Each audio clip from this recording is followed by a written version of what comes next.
gentrification and the rebuilding. The people don't like that so much. Yes. Sorry, I've learned. it's part of what's happening. Exactly. Okay. Welcome everybody to the Media Alliance. I want to give everyone just a minute. We're going to let people in real quick and then we'll start. But please put your phones here on mute and we'll start in 60 seconds.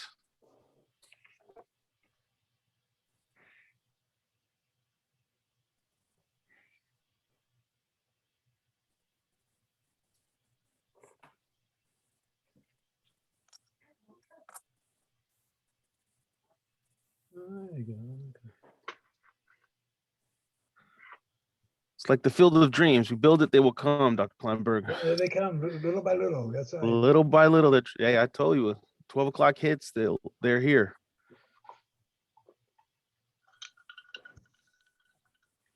Five people, four people, two people. In Stansfield. Yeah.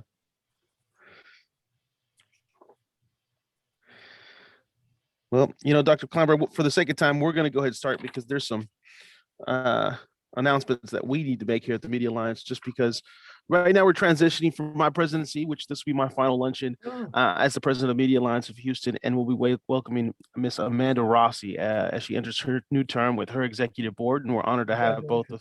Yep, congrats to her, and thank you, Amanda, for taking on that role. You'll be a great successor to this, and I know that you'll lead us through this pandemic and into a different normal, as Dr. Klineberg and I stated before. There is a couple of things that we want to do before we start. Just once, we want to thank our corporate members. So I want to thank Brivik Media, Odyssey, ABC 13, Outfront, Clear Channel Outdoor, iHeartMedia, The Cube 57, Pandora, Effective, KHOU Channel 11, Love Advertising, Rich Carlberg, Cox Media, CW39, MMI, Telemundo, Univision, NCC Media, KPRC Channel 2, and the Houston Dynamo and the Houston Dash. Thank you all for once again coming. I want to definitely say this is one of our most revered and renowned speakers that we'll have throughout the year, and he comes every other year, so he's a wonderful addition to our programming that Judy has put on. She's done a tremendous job this year and last year, so thank you all for your attendance today. I do want to make a couple announcements before we start. Number one, Media Classic will return in October, announcement that we have, so definitely see more information on that. Judy Lakin and some of the other committee members on Media Classic will reach out to you, or you can reach out to them.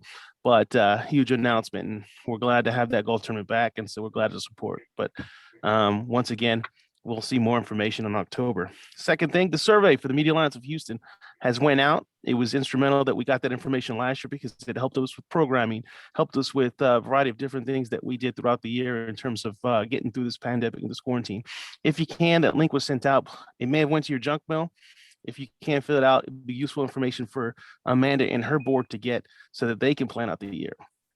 In addition to planning for the next year, the advisory board meeting is tomorrow at 10 a.m. Any leadership that's out there, please let us know if you'd like to attend. We've had some great attendance from some of the leadership here in Houston on just getting their input of Media Alliance of Houston, what they wanted to see for programming, membership, a variety of different other things. So we welcome your feedback once again as a committee, as a member, and we can't do it without you. We need that information. So please do the survey. Please, if you're a leadership and you want to attend the advisory board meeting tomorrow at 10 a.m., let us know. In addition to everything else before we start, we do want to welcome the new executive board. I don't know if Miss Sandy Max is on the board here or on the call. Sandy, you there? Well, what we'll do is... We might need to do it at the end. Yeah. So what we'll do is at the end. So we'll have the exec board meeting or executive board that's coming in for next year. We'll do that at the end because we want to dedicate as much time to Dr. Klineberg as possible. I know that this is one of the most popular luncheons that we have. Normally, if we did this in person, we'd have over 125 people. Right now, that'd be a COVID violation, but we're doing this via Zoom. So we're glad to have him. With that, I'll definitely hand this over to Judy and she can do the introduction. Great. Thank you, Dr. It's my pleasure to welcome and introduce Dr. Klineberg. Dr.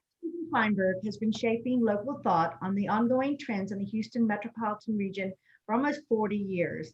As the director of the annual Kinder Houston Area Study, survey from 1982 to 2020, he has tracked the economic outlooks, demographic patterns, experiences, and beliefs of area residents during a period of remarkable change. Klineberg is a recipient of 12 major teaching awards and a much sought after speaker in the Houston community and beyond. He is the graduate of Haverford College with an MA from the University of Paris and a PhD from Harvard. He and his wife, Margaret, have lived in Houston since the early 70s. They have 2 children and 5 grandchildren. Please help me welcome Dr. Klineberg. Thank you, Judy. Thank you, everybody. I'm delighted to be here. We were talking before about how it just feels strange not having the audience in front of me. No one's laughing at my jokes. No one's just, but it's great that you're there. And I want to share with you what we think we've learned now from the 40th year. 40 years of tracking these remarkable changes in this really remarkable city of ours. Who knew that Houston would turn out to be maybe the most interesting and consequential city in all of America? So let me touch on the 2 great themes from this year's survey. One is, of course, the pandemic. The last interviews we did for the 2020 survey were on March 12th, and on March 16th, the pandemic hit Houston. The health pandemic, the economic shutdown, the collapse in oil prices, the terrible experience of watching for 9.5 minutes the killing of George Floyd, new concerns, of course, about systemic racism, about the growing inequalities. How have Harris County residents changed as a consequence of those events? And then after 40 years, what are the centrally important ways in which we have watched area residents seeing the world differently today than they did 5, 10, or 15 years ago? So I want to touch on the consequential shifts that have occurred and the implication for public policy and the pandemic and what evidence we have for the experience and what that has done to all of us. 40 years of systematic interviews with successive representative samples of Harris County residents, 3 central themes that have just the fundamental new realities that Houston is experiencing. One is, of course, the rise of the knowledge economy. The good blue-collar jobs have disappeared, growing inequalities across the board, predicated above all else on access to quality education, and the pandemic laying bare those inequalities in a really powerful way. Secondly, of course, this epic transformation in the ethnic composition of the Texas, and the American population. We are where all of America is going to be in about 25 years. This is where the American future is going to be worked out, and we'll touch on that in just a moment. And then the new awareness of the importance of quality of place. If Houston's going to make it in the 21st century, it has to become a destination of choice, a place where the best and the brightest people in America working at the cutting edge of knowledge will say, I want to live in Houston, Texas. And that's a challenge for the city. And we've been making some real progress in that area as well. So those are the 3 great themes that have emerged out of the 40 years of research that we've been doing. The new economy. Here is the 30 years after World War II, the rising tide lifting all boats. The poorest 20% of American families actually doubled their incomes in real terms between 1946 and 1964. Those were the years when we celebrated the stay-at-home housewife mother in suburbia. The average American woman between 1946 and 1964 gave birth to 3.6 children, and the baby boom was launched upon the land. 76 million babies born between 1946 and 1964. Demographers talk about like a pig being swallowed by a python, not very healthy either for the pig or the python. The leading edge of those 76 million babies turns 75 this year.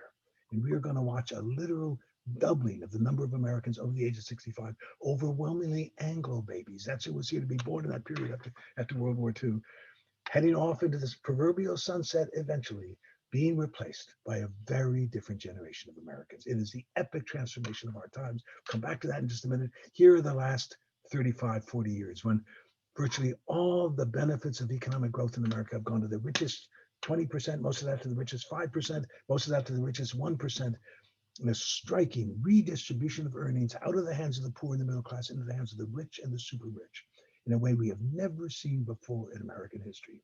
Brought about by it's the central new reality, the growing inequalities, the rising tide no longer lifting all boats. and it's coming from two fundamental new realities. Globalization, companies can produce goods anywhere, sell them everywhere. If you're doing a job I can train a third world worker to do, and I pay that third world worker $15 a day to do that job, I'm not going to pay you $15 an hour. And we're right at the beginnings of the robotics revolution. If you're doing the job I can program a computer to do, I will soon be replacing your job with an intelligent machine. Education, always a nice thing to have, has become absolutely essential to persons' ability to earn enough money to support a family in the new global knowledge economy of the 21st century. And we've been watching a sea change among Houstonians in their understanding of these issues. One quick example is, which of these statements come closest to your opinions about the public schools in Houston? The schools have enough money, if it was used wisely, to provide a quality education, or the schools will need significantly more money to provide a quality education. During the 1990s, clear majority saying the schools have all the money they need, it's being wasted. During the first decade of the 21st century, it was a 50-50 split. We came back in 2018, and now it's a reverse. 55 to 39% saying the schools will need significantly more money in order to provide a quality education. A sea change in understanding of that Houston and Texas are at the bottom in their spending on education because you didn't need education to make money in Texas. The big Texas fortunes were made from cotton, timber, cattle, sugar, oil. The source of wealth in the 21st century will have less and less to do with natural resources and more to do with human resources, with knowledge and skills. And here's one other example from our surveys. We said, what are you in favor or opposed to increasing local taxes in order to provide universal preschool education for all children in Houston? And 67% were in favor back in 2018, came back in 2020. 50% now strongly in favor of increasing local taxes to provide universal preschool education for every child in Houston. A new awareness across the board in Houston of the radical need to invest in education. And Houston is behind San Antonio and behind Dallas in the percent of poor kids who have access to quality preschool education. How do we translate that new reality into effective action is, I think, the great question for Houston. Here's one of the questions you've been asking over all these years. How would you rate job opportunities in Houston? Excellent, good, fair, or poor? And the great boom dropping to 67%, a slight increase in 1984. The saying in Houston was stay alive till 85, just a slight adaptation of the oil business, and then the booming, then the collapse of the economy. By 1987, 1 of every 7 jobs had been in Houston in 1982 had disappeared. The worst regional recession of any part of the country of any time since World War II, in a city that had known nothing but economic boom from its beginnings until that fateful date of May 1982, when the oil boom collapsed. And then recovery into the ups and downs of the economy. And then in the last 7 or 8 years, steady 67, 66%. Let me see if I can move this. Saying job opportunities are excellent or good. We came back this year and a drop to 61%. Not as far as one might have expected, but a clear sense that we're no longer riding a great tide of economic prosperity. 2 other evidences of this. We said, how has your financial situation been in the last few years? You've been doing better, about the same, or worse? And from last year to this year, a drop from 34 to 21%, saying I've been doing better financially during the past few years. And we said, well, how do you think you'll be doing 3 or 4 years down the road? Do you think you'll be doing better, about the same, or worse? And the percent saying, I think I'll be better off in the next 3 or 4 years has not changed at all. New sense of there's a serious problem here, but confidence that we're moving out of this recession, out of this pandemic, and into a much better economy next year than we've seen in the past year. Here's a reminder of the terrible inequalities in Houston. What percentage of Houstonians could not meet a $400 emergency expense? 13% of Anglo, 7% of Asians, but 44 and 45% of Blacks and Hispanics in Houston living on the edge, unable to come up with $400 if necessary to meet an emergency expense. We have the greatest medical complex in the world in the Texas Medical Center, and Houston has the highest percentage of children without health insurance of any major city in the country, especially affecting Hispanics and Hispanic immigrants. Household incomes of less than $37,000. Did you have any serious problems in the last year paying for your housing? And again, Blacks and Hispanics especially suffering those inequalities and insecurities. And why is this so important? Because that is our future. And let me just remind us of the demographic shifts I was touching on earlier that have brought Houston to the forefront of the ethnic transformation occurring across all of America. Here's a census figures. In 1960, there were 1.243 million of us living in Harris County, Texas. Here was our biracial world. 74% of us were Anglos, 20% African Americans, just 6% Hispanics, less than 0.5% were Asians. During the 1960s and 70s, it was Anglos pouring into Houston from everywhere else in the country. This is where the jobs were, excuse me. And by 1980, Houston had become the 4th largest city in America, still an overwhelmingly Anglo city. After that classic oil bust of 1982, the Anglo population of Harris County stopped growing and then dropped slightly. And all the growth of this, the most rapidly growing city in America, has been the influx of African Americans, Latinos, and Asians. Here are the last 3 completed census figures. And then here's the estimates for the census from 2016. We'll get the real data fairly soon. Harris County has now become the most ethnically diverse major metropolitan area in the country. 42% of us are Hispanics, 31% are Anglos, 19% African Americans, just a little over 8% are Asians. No city has been transformed as fully, as completely, as suddenly, as irreversibly as Houston, Texas. Let me go on. There's so much to talk about in all these things. And it's not just numbers, of course, it's also ages. So this brings me back to the baby boom discussion we had earlier. So let's see, I've got babies on the left, I've got old people on the right, I've got 12 different age categories from under the age of 5 to 75 years old or older. Here is where the Anglos are in Harris County, Texas today. Ladies and gentlemen, the baby boom. It's not until you reach people in Harris County, not HISD, not inner city Houston, of all of Harris County, it's not until you reach people age 63 and older that the majority of folks are still Anglos. And at each younger age group, the percentage of Anglos plummets, the percentage of African Americans, Latinos, and Asians surges. Whoops. Here's where everybody else is in Harris County, Texas today. Of everybody in Harris County under the age of 20, who will be the workers and voters and citizens and taxpayers of Houston in the 21st century, of everybody under the age of 20, 51% are Latinos, 19% are African Americans, 9% are Asians, 21% of everybody under 20 is Anglo. So 70% of everybody under the age of 20 is African American and Latino. The two groups overwhelmingly, as we've seen, are most likely to be living in poverty. We know what poverty does to your ability to succeed in the public school systems. It is a safe statement to make that if Houston's African American Latino young people are unprepared to succeed in the global knowledge economy of the 21st century, it is difficult, if not impossible, to envision a prosperous future for Houston. That is who we are and will be as the 21st century unfolds. And the other point to make very quickly is that this is a done deal. Close the borders, build your fence, close off America, round up those 10 million people you think are here illegally and send them wherever you think they're supposed to go. 63-year-old Anglos are not going to be making a whole lot more babies. You can go to the bank on this. No conceivable force in the world is going to stop Houston or Texas or America from becoming more African American, more Asian, more Latino, and less Anglo as the 21st century unfolds. Nothing in the world can stop that. So the only question our generation has been given is, okay, how do we make this work? How do we ensure that this diversity becomes a tremendous asset that can easily position ourselves in the global economy?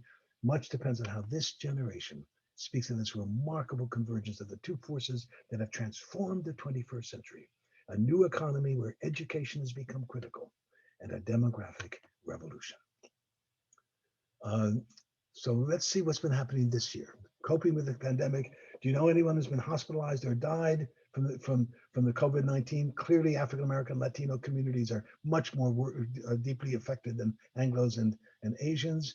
Feeling more stressed these days? Have you been bothered by emotional problems such as anxiety and insecurity and fear?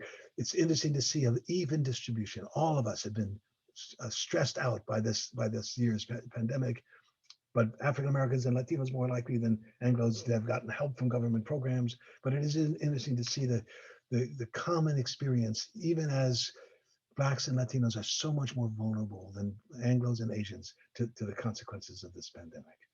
How worried are you about being the victim of a crime? The percent saying very worried or somewhat worried dropped to 47% and then came back up to 60% in the survey this year. Is your overall state of health these days excellent, good, fair, or poor? The percent saying my health is only fair or poor has always been at no more than one-fifth of Houstonians, dropped up to 30% in the survey this year. How would you rate the relations among ethnic communities in Houston? Excellent, good, fair, or poor? The percent saying excellent or good among Anglos and Hispanics had gone up and then dropped from 70 to 54% among Anglos, from 52 to 45% among Hispanics. Blacks have always been less confident about race relations, dropping from 39 to just 25%, lower than it's ever been in all the years of the surveys of concern about ethnic relations in Houston, exacerbated by the deepening inequalities that the pandemic has introduced. Do you agree or disagree that the criminal justice system in general is biased against Blacks? Is it biased in favor of Blacks, or does it give Blacks fair treatment? And not surprisingly, a big jump among both Hispanics and Anglos, recognizing that the criminal justice system is biased against Blacks, and a jump among Blacks as well to, again, the highest level ever seen of 85% of African Americans saying the criminal justice system in Houston is biased against Blacks. How often have you been personally discriminated against in Houston because of your race or ethnicity? Hispanics and Anglos dropping in the percent seeing themselves as having been discriminated against, and again, a significant increase among Blacks, and growing, especially a sense Latinos are more affected by the economy. Blacks are more affected by this sense of continued racism in Houston. And here's one other, two new questions we asked this year. How often have you personally been unfairly stopped by the police because of your ethnicity? Overwhelmingly, African Americans are much more likely than either Hispanics or Asians, and all of them much more likely than Anglos to say they've been unfairly stopped by the police. How often do people seem suspicious of you simply because of your ethnicity? African Americans are clearly more sensitive to and more affected by the continuing racism in Houston and in America that all of us are becoming more sensitive to as a consequence of this pandemic. And then are you in favor, what about programs to reduce the inequalities? One of the great secular transformations that we've been following over these years has been a growing awareness that the inequalities are not due to individual actions, but to the new realities. Government should do more to solve our country's problems. Has gone up from 47 to 58%. The percent saying government has a responsibility to help reduce the inequalities between rich and poor in America has jumped dramatically to 85% this year across all Houstonians, saying people are poor because of circumstances they can't control. Now we asked this other question: do you think most people in poverty today are poor because of circumstances they can't control, or because they're not working hard enough? The percent saying because of circumstances they can't control, 61 to 80%. Last year, a question we've been following also that said, do you think most people receiving welfare benefits are really in need of help, or are they taking advantage of the system? More Houstonians than ever before say people are poor because of circumstances they can't control. They're in welfare because they're really in need of help, and not because they're trying to take advantage of the system. A new awareness that these inequalities in a city where we have prided ourselves, we have always been a city that believed in hard work, and anyone can make it in Houston if they're willing to work hard and have the right kind of values. A new awareness that there are structural barriers that are preventing people from succeeding, and we need to address those barriers. And they're not, and the private enterprise system doesn't deal with them in a way that's effective. There is a growing recognition of the need for interventions to ensure that we build a society that can survive and be successful in the 21st century, especially given these demographic transformations that we were talking about. So if Houston is to flourish in the years ahead, it needs to grow into a much more unified, equitable, and inclusive multi-ethnic society, prepared to capitalize fully on its burgeoning diversity. One of my favorite quotes from Anise Parker, after she had left being the mayor of Houston for those 8 years, said what struck her the most in Houston was that every language of business spoken anywhere in the world is spoken in Houston by native speakers with global connections. Houston had the second largest port in the country, the gateway to the global marketplace, tremendous advantage to have in positions of economic and political leadership, Black Houstonians, Hispanic Houstonians, Asian Houstonians to build the bridges to the global marketplace.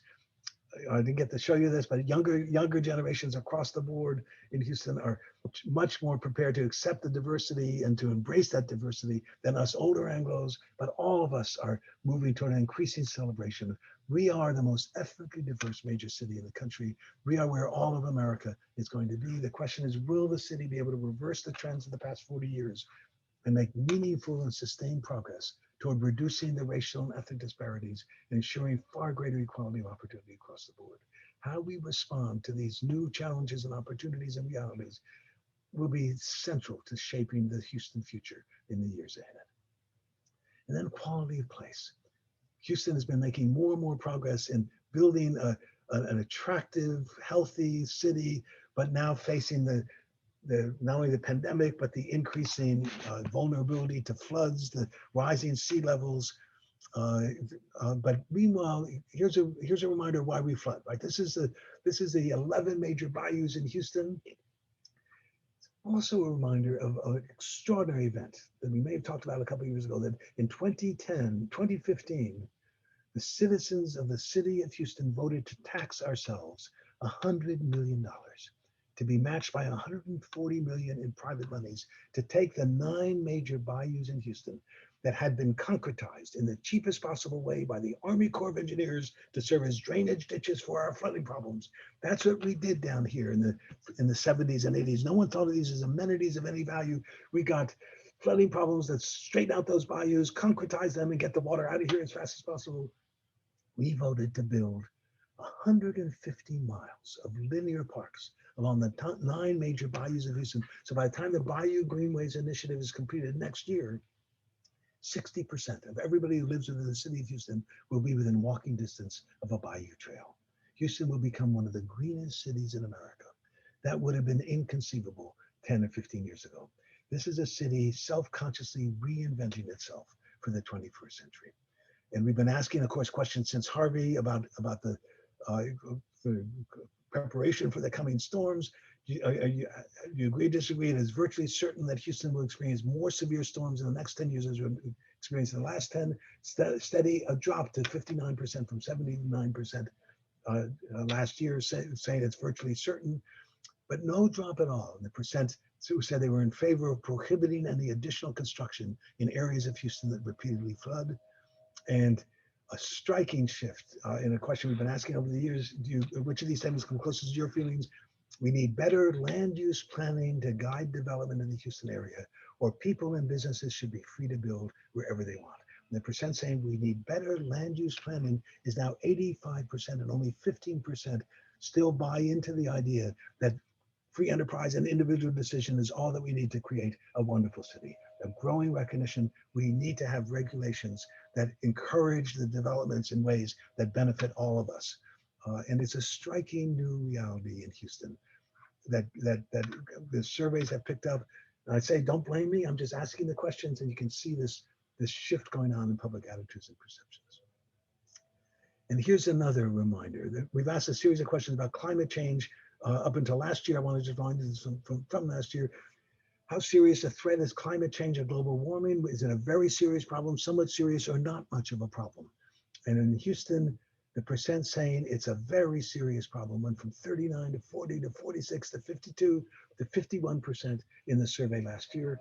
And then we said, do you think climate change is mainly caused by human activities for which we are responsible and we need to change our behavior? Or is it caused by normal climate cycles? And the percentage said global warming is caused by human activities. And this random sample of Harris County residents went from 48 to 54 to 58 to 61 to 65 to 69% in the survey this year. A new recognition. Houston is at the forefront of the oil and gas world that is in transition, in an energy transition into renewable energy sources. Texas is the Saudi Arabia of wind energy, and Houston needs to lead the way in that process. And we are responsible for the burning of the fossil fuels that are creating the global warming issues. And that too is a big challenge for Houston to come to grips with, but we are coming to grips with that reality. And Houston has to remain and become the energy capital of America in the 21st century, and not just the oil and gas capital of the 20th century. And that's going to be a fascinating thing to watch in Houston as we go forward. Houston is one of the most spread out, least dense, most automobile dependent cities in America. This is a city of Houston, covers 600 square miles. You could put inside the city limits of Houston simultaneously the cities of Chicago, Philadelphia, Baltimore, and Detroit. You go out to the greater Houston metropolitan area, the CMSA of Houston. But those four cities, by the way, contain 5.5 million people. City of Houston contains only 2.2 million. One of the best definitions of Houston, now no longer as true as it used to be, is that Houston is one of the only places I know of where wherever you are in the city, you think you're at the edge of town, right? All of a sudden, there's openness, and that's getting less true than it used to be before. Here is the greater Houston metropolitan area, covers 10,000 square miles. This is Fort Bend County. We think Fort Bend County may be the most ethnically diverse county on this planet. Fort Bend County today is 21% Asian, 20% African American, 24% Latino, 34% Anglo. Can't get much closer to 1/4, 1/4, 1/4. The greater Houston metropolitan area covers 10,000 square miles. That is almost as large as the entire state of Massachusetts, considerably larger than the state of New Jersey. This is the blob that ate East Texas. Houston is at the, we built this city, and Houston has no mountains, no forests, no rivers, a developer's dream, built by, for, and on behalf of the automobile, and we spread everywhere. And we've created a civilization totally predicated on the automobile. We've been asking people in our surveys, if you could live any way you wanted in Houston, what would you prefer? And here's the final thing I want to show you. What kind of area would you like to live in? A single family residential area or an area with a mix of developments, including homes, shops, and restaurants? And it's a 50-50 split. And we say, well, what kind of home would you like to live in? A single family home where you would need to drive just about everywhere you want to go, or a smaller home in a more urbanized area within walking distance of shops and workplaces? And again, a 50-50 split. In a city where no more than 7 or 8% of us are given the option today of living within walking distance of shops and workplaces. We drive everywhere still today. This is the most automobile dependent city in America. Reinventing itself, rethinking what it wants to be. And what's going on here, I think, is not anti-sprawl or anti-suburb. It is a fundamental reminder that we are a different folk today than we were when we all went out to the suburbs and built this sprawling metropolis in the 1960s and 70s. In the census of 1970, 2/3 of all American households had children living at home. This was still part of the baby boom. You have children at home, suburbs are beckoning, we need big open spaces, we need good schools, we're out of here. Today, at least in 2010, it was about 1/3 in the census thinks when we complete our 2020 census, about 1/4 of all the households in America will have children living at home. Whole bunches of us are empty nesters. The kids have grown up. I'm in my late 40s, early 50s. I work downtown. I love the ballet and the symphony and the opera. Do I still want to have to drive 2 hours every day? Do I want to have to mow the lawn? Give me a choice, Houston. We think there'll be as many households consisting of a single person living alone than households with children at home. We're trying to attract the millennial generation. What sociologists talk about the young creatives as the postponing generation. They seem to be in no rush to get married, to have babies, to turn us into grandparents. They don't want to be out in the suburbs or in big open spaces. They want all the variety, walkability, diversity, bar hopping that only urban life can provide. And the fastest growing age segment of the American population are men and women over the age of 80. That population is growing faster than any other population in America. We have not seen anything yet. The baby boom generation turning 76 this year, heading rapidly into senior status. I'm not sure I want all those 85-year-olds having to drive everywhere in Houston, Texas. So we are a different folk, and we are redefining what it means to be successful in Houston.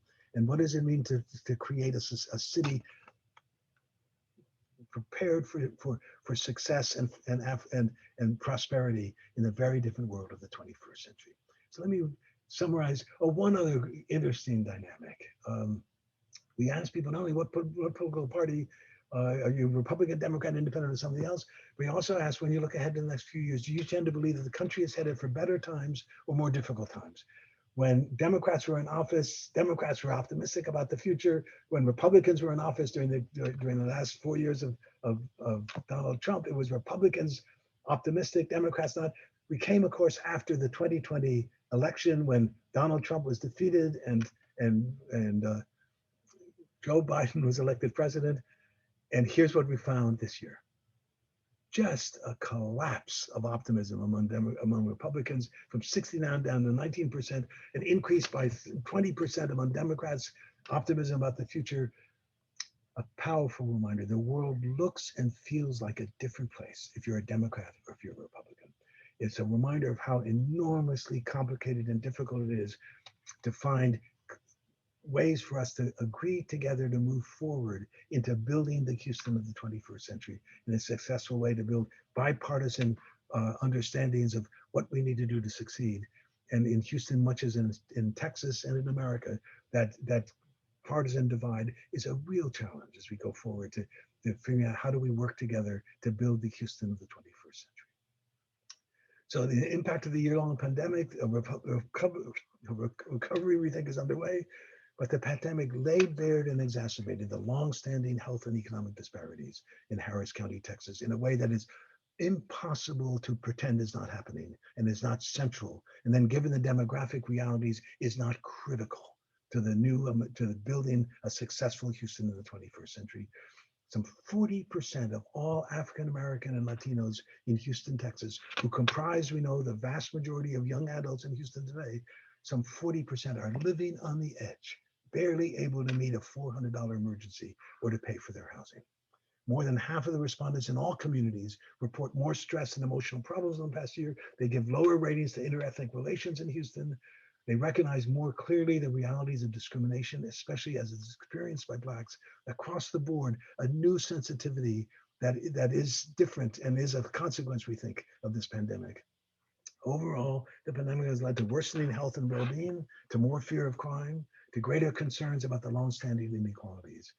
Future surveys, as we continue this process, it's impossible to stop now as we watch this city moving forward. Future surveys will let us know if the effects are lasting or not as we go forward. And Houstonians are calling for more government efforts to reduce the income and opportunity gaps, transcending the partisan divides. Surveys find significant shifts overall in the way area respondents are responding to critical issues. They increasingly assert the urgent need for major new investments to achieve sustained improvements in the public schools from cradle to career, from birth to college, turning us into a learning society in a way that we've never had to be before, but now is central to preparing our young people for the jobs of the 21st century. They clearly recognize more clearly than ever before that most poor people in America today are poor through no fault of their own.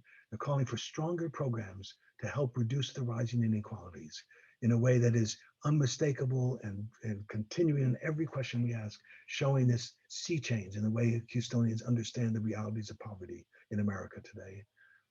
They are celebrating Houston's burgeoning diversity, feeling more at home in a world of thriving friendships across ethnic communities, religious beliefs, and sexual orientations.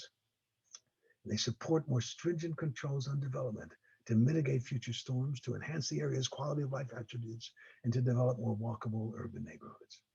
The critical question for all of us as we go forward remains to be seen whether the business and civic leaders of Houston can build on the changes in public attitudes to make the collective sustained investments needed to position Houston for prosperity in a time of fundamental economic, demographic, and technological transformation. I end the book, the final words in Prophetic City. These are the challenges facing all of America.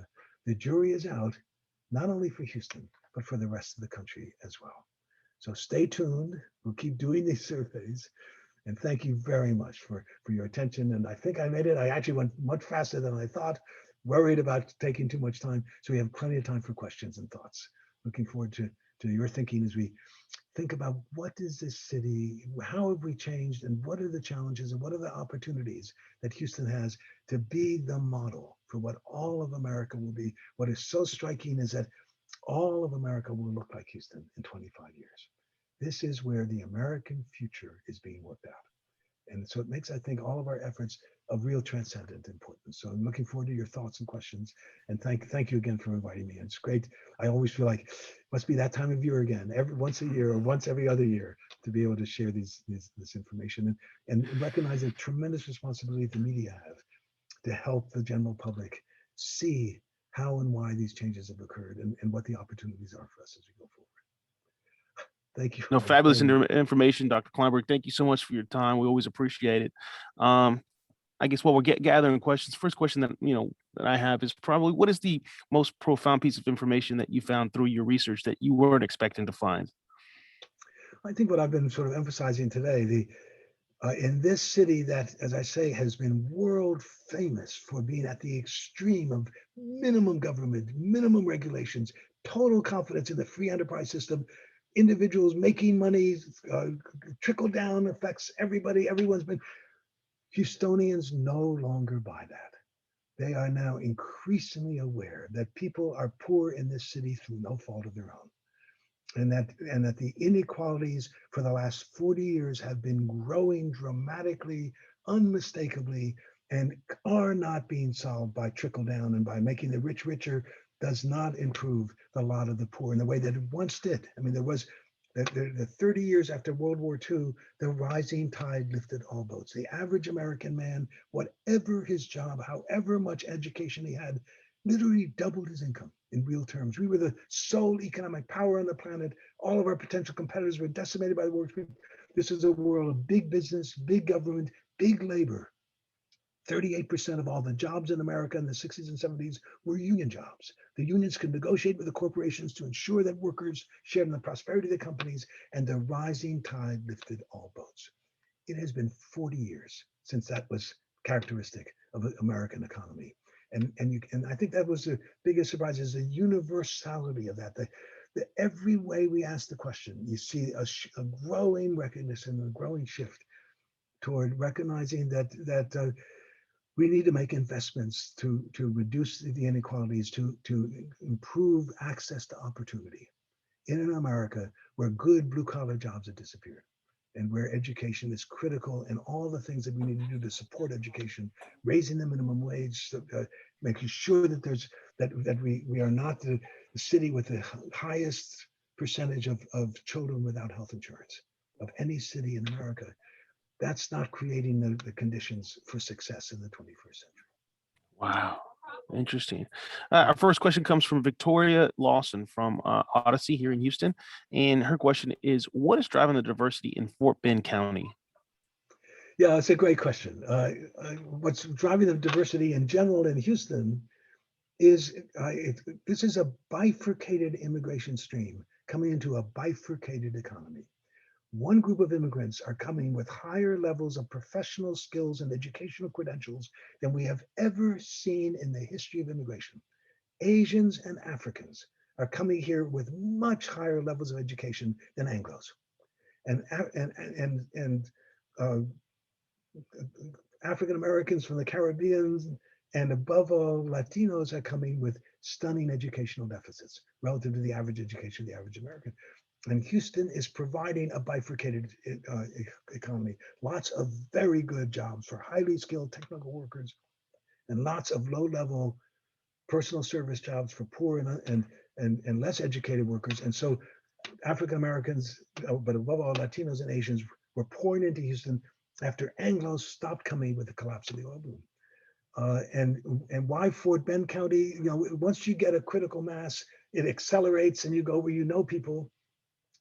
And Fort Bend County just grew rapidly just at that moment, and grew both with those two kinds of immigration streams. And that's the reason why we're fueling and watching this growing gap between rich and poor. The rich are coming, Asians and Africans, with the education that the new economy demands, and Latinos coming with far lower levels of education, far less able to acquire the incomes that they need to support their kids. So what we've been seeing, and you can see that in the data, is the real. I mean, to think that 40% of all African Americans and Latinos, of all of them in Houston, 40% cannot come up with $400 to meet an emergency expense. 40% have trouble buying the groceries and feeding to feed their families, have trouble paying the rent. 40% of all African Americans who will be 60% of all of us as the 21st century unfolds. So it's a powerful reminder. And what's interesting is to see the general public increasingly recognizing those realities. The real problem in Houston, as I mentioned it when we talked about this, overwhelming 70% are in favor of raising taxes to provide universal preschool education. We're not doing it. We are not providing universal preschool education. Rich kids start kindergarten 1.5 to 2 years ahead of poor kids in Houston. Dallas and Austin and San Antonio are doing much better than Houston is in providing those opportunities. I tell everybody whenever I can, every church in Houston ought to be providing preschool and after school programs. Every business ought to adopt a school and allow their workers one afternoon a month to meet with the kid and provide support systems and how are you doing and what's happening and what can I do to be helpful.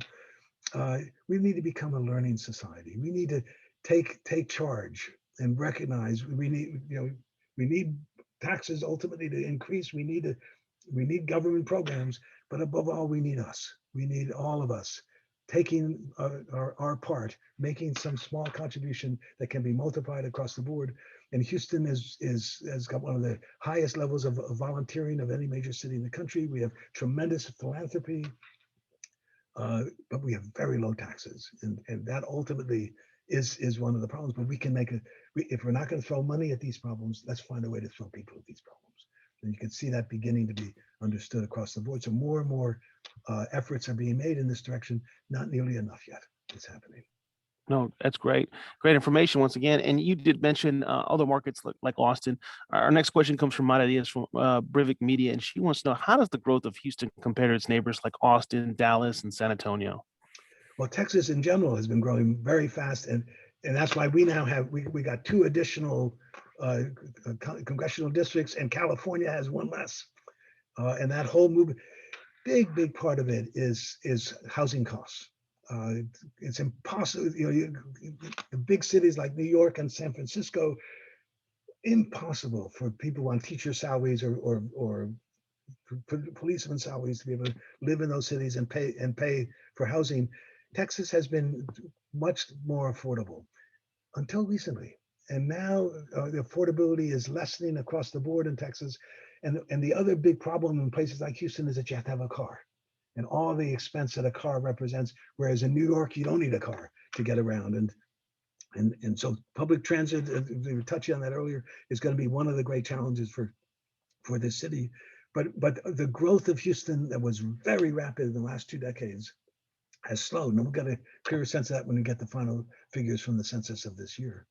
But that's a big part of the reason that, and Texas is becoming more high tech, and you can see that in Houston, as I mentioned, with the energy transition. You see that with the ION, the recognition that the source of wealth is going to be knowledge. It's no longer natural resources. Houston is the source of wealth in Houston and Texas was natural resources. You didn't need education. Now it's education. Now it's skills. Now it's attracting the best and the brightest people in America who can live anywhere to say, I want to live in Houston or I want to live in Austin. And a big part of the challenge as we go forward is to continue making improvements in the livability and affordability of cities like Houston and Austin and Dallas as the 21st century unfolds. Yeah, and Dr. Plunk, that's a good way for us to segue into our next question, which comes from KHOU Channel 11, Elizabeth Bond, who said there has been a lot of discussion about people moving to Texas from California, New Jersey, New York. Elon Musk started doing business in Texas with Tesla and SpaceX. How do you envision this impacting Houston? Well, what I think has become absolutely clear to everybody is again, we need to become a place for venture capital for areas other than energy. We need to be seen and understood across the planet and across the country as a high-tech place and not just a high energy place, and especially not just an oil and gas place, right? And that's a big challenge for Texas. Houston has got to lead the way in this energy transition that is underway now. and not fight it, because it's going to happen. And if we're not at the lead, we're going to be passed over by places like Austin and like Silicon Valley that are, and like Boston, that are making the investments in the renewable energy systems, in electrification of automobiles, and the whole range of things that are clearly coming, that are central to, and what's interesting is that Houstonians understand that, and oil companies understand that. The global warming phenomenon is real. It's the rising of sea levels is real, and it's being contributed to dramatically by the burning of fossil fuels. We have been, throughout all of our history, in the business of burning fossil fuels. For the first 82 years of the 20th century, that's what we did down here. We were the oil and gas capital of the world. 82% of all the primary sector jobs in Houston in 1980, 82% were tied into the price of oil. We did oil the way Seattle did airplanes, the way the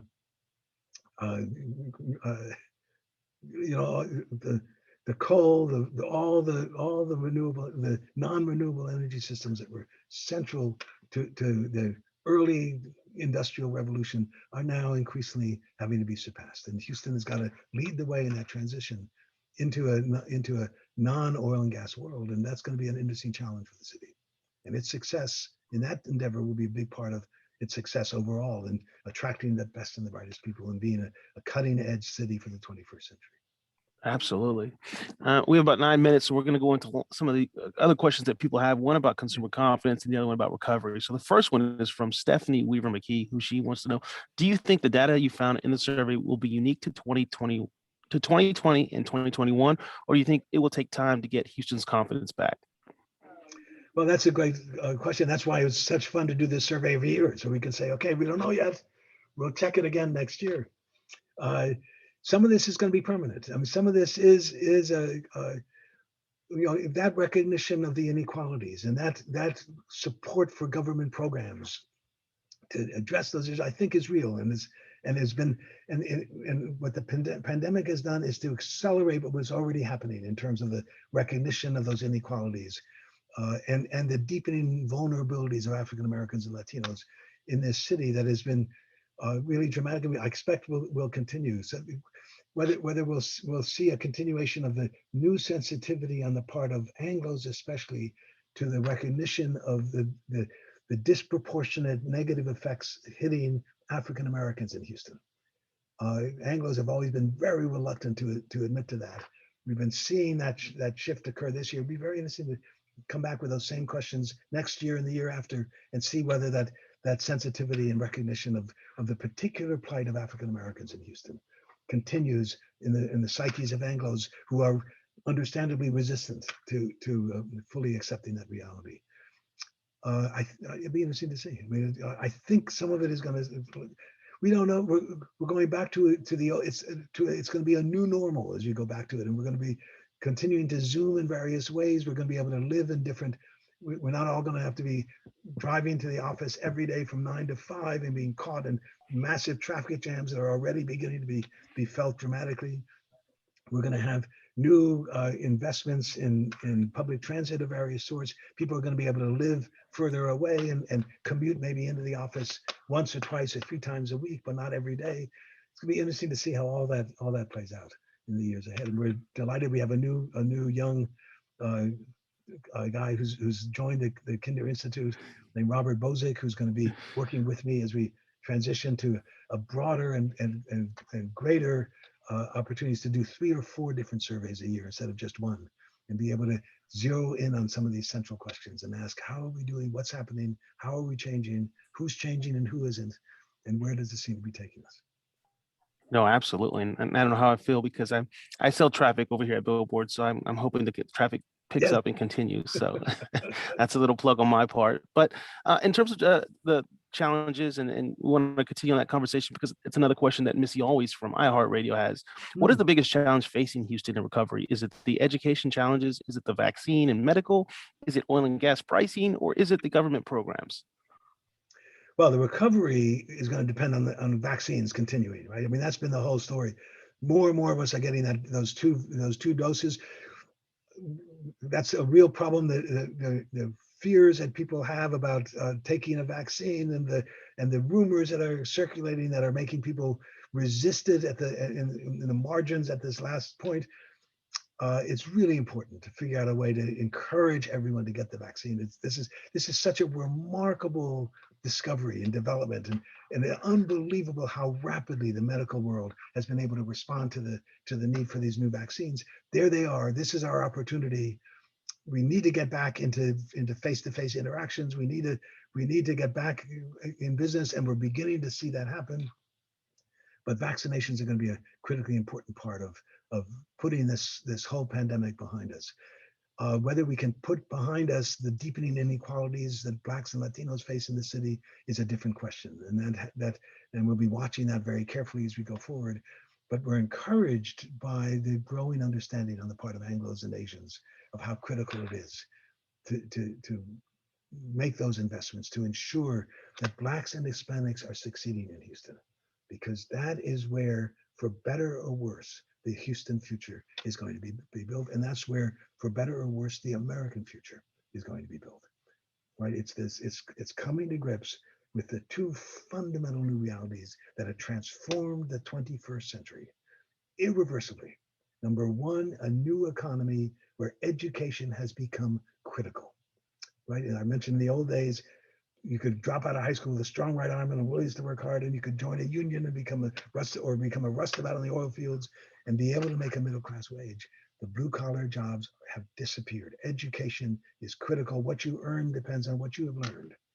And then secondly, of course, the fundamental transformation in the ethnic composition of Houston and America, the aging of Anglos, and the disproportionate diversity of young people. And what's so interesting there is to see young Anglos just overwhelmingly, what's the big deal here? This is what I love about America. This is who we are, a microcosm of all the world's peoples, all the world's religions, all the world's ethnicities gathered together in one remarkable place. And it's so interesting to see younger Anglos taking for granted what we older Anglos are still struggling to accept. But all of us are increasingly embracing that diversity in ways that bode well for our ability to address these two issues and build the Houston of the 21st century in a successful way. All right, Dr. Klein, we got about 5 minutes. I have 3 questions. So I'm going to do like a speed round with you real quick. So we're going to get through these real quick. Okay. So speaking on the local level of everything that you spoke about with, racial disappropriation, Stephanie Weaver wants to know, do you work with any local officials and consult with them on this information that you've researched? Well, we publish a report every year, and please visit it. You can see it on the right, the 40th year of the Kinder Houston. They're sure you can download it from the kinder.rice.edu. We wrote the book that covers the first 38 years of this research and makes the claim, as you can tell, that Houston is a microcosm of all of America. Houston is a prophetic city. Houston is where the American future is going to be worked out. And I give 90 talks a year. My colleague Robert Bozick is giving these talks as well. We are urging people to explore and watch and pay attention and follow us, and we're urging the business and civic leadership to recognize that things that would have not been possible in Houston 5 or 10 years ago are possible today. And this is a city that is reinventing itself, rethinking what it needs to do to succeed, and receptive to new initiatives that, as I say, they would be much less receptive to 10 or 15 years ago. Not all of us are changing, but more and more of us are changing in ways that lead to the belief that we can together build the city that is positioned for prosperity in the 21st century. Wonderful. Our next question comes from Pete Campbell. What are your thoughts about the ION in Greentown Labs, and do you think that Greentown Labs will benefit our market? And if you don't mind, I don't know what ION or Greentown Labs is, but if you could explain or just kind of give some context to it. Well, that's the exciting new development. That was the old Sears building and the old Fiesta Mart right at the beginnings of Midtown that are becoming what do they call those, occupational hubs for startup companies in all sorts of high-tech systems, a lot of it having to do with the energy transition. But it's where Houston is and once you have a kind of a critical mass of these startup companies that are at the cutting edge of new research, in energy efficiency, in electrification, it attracts other industries. And once you begin to make these investments in quality of life, so that Houston is a place that people want to live in, as it is increasingly becoming, you've got the ingredients for a 21st century high-tech viable city, right? And you can see that being, so this is critical, and it's not only in energy, but now increasingly across the board in other high-tech areas that will define the industries of the 21st century. And Houston needs to become, and has a chance of becoming, one of the great hubs for that technology, and especially to build on its ethnic diversity, to build on its Asian communities, to make that connection to the global marketplace. And Houston and Miami are the two most ethnically diverse, most trade-oriented cities in the country. And again, it's a real part of watching the Houston of the 21st century taking shape. Great answer. And thank you for sharing that. Final question, and this is in just a context on us. We have 20 corporate members, about 4 of them are back in the office. And so this question comes from Sandy Caldwell. How are companies in Houston changing to accommodate more flexible work schedules? Do you see major corporations making big changes? Yeah, that's going to be so interesting to watch, right? It's as our surveys show, more and more people want to live in communities where they can walk to places where they can. Young people want to be where you can bar hop and they relish the diversity that urban areas provide. Houston is building the multi-centered metropolitan region. It's not a city and suburb. It's a region with 5 to 6 major centers of activity. Greentown Plaza, the Woodlands, Sugarland, urban places within this vast spread out metropolis. So there's I'm sorry, remind me of the question fast, Albert. Just what was the key question I'm getting away from? Oh, I can't hear you. You're muted. I'm sorry. No, that's my apologies. Do you see major corporations making big changes in the future? Oh, okay, right. I'm sorry. Yeah, in terms of, I think we mentioned, bosses want to see their workers in the offices, but we're all coming to recognize that Zooming works. That in fact, the time you save from being caught in traffic is everybody had to get from 9 to 5. I can Zoom in and be fresh and ready to participate. And we're going to have more and more of these hybrid things. And there's going to be more flexibility. And that ties in again to what I was saying earlier. People will be able to live in more urban places or in places that they're most comfortable with and still be able to Zoom into work. They don't have to be right next to the workplace in the same ways they had to before. More and more, you're going to have workplaces that are, as we're talking about the high tech, that are combining people working individually, but also around others in hubs of various sorts. We're going to have more flexibility. It's going to be very interesting to see how we take advantage of what we've learned from this year-long pandemic about alternatives to all appearing at exactly the same time in the office and meeting face-to-face in exactly the same way. And it's going to be very interesting to see. And I think what we're going to see more of is not so much a news dominant pattern, but more flexibility, more openness, more ability to say, hey, I'm going to be working from home this morning, but I'll be Zooming in at 10 o'clock for our meeting, and that being not only acceptable, but recognized as a positive way to participate in the work of the companies. So we'll see how that plays out. But we're clearly moving toward a world where quality of life matters more. We're getting up in the morning and driving 2 hours to get to work and 2 hours back is going to become less and less attractive as these alternatives become more and more available. So it's again why what an honor to be able to do this survey over these years and to watch this really interesting city transform itself, change in response to the new realities of the 21st century. And this is one set of new realities that will be with us for a very long time as we go forward. So, Dr. Klineberg, I could continue to listen to you all day, and I think it's just a wealth of information. And so I want to say thank you on behalf of the Media Alliance of Houston for attending. and conducting this presentation. And we'll be sure to share the information, the presentation, and where they can go for more information Yes. to our members. But I personally applaud you and thank you for this information. And I couldn't Yeah. express how our members are appreciative of that. So with that being said, this is going to conclude our portion of the presentation. Dr. Klineberg, you've been fascinating and great.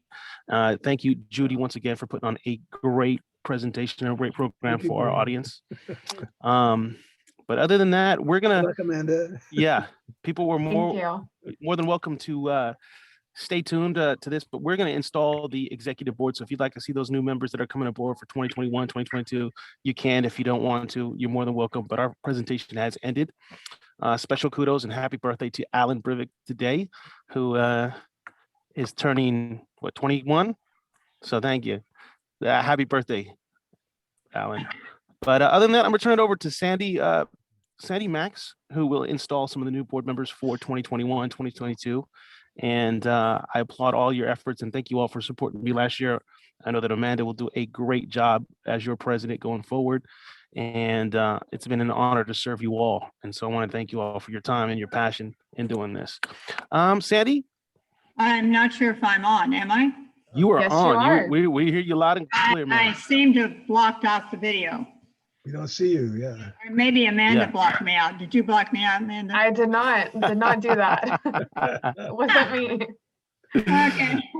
Anyhow, all right. Well, Okay, I'm off. Thank you all so much. It's great to be with you. Hey, thank you, Dr. Thank you. Thank Klineberg. you. You bet. Take care, Sandy. See you.